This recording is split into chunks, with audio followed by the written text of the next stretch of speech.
dito natin ipapatayo yung proposed project natin na Ocean View Water Park. And of course, we want our people to experience relaxing in the middle of the sea through floating cottage.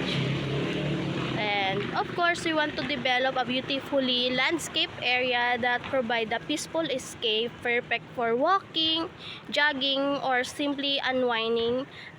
So thank you for watching Rami's vlog. Please like, share, and subscribe. Bye!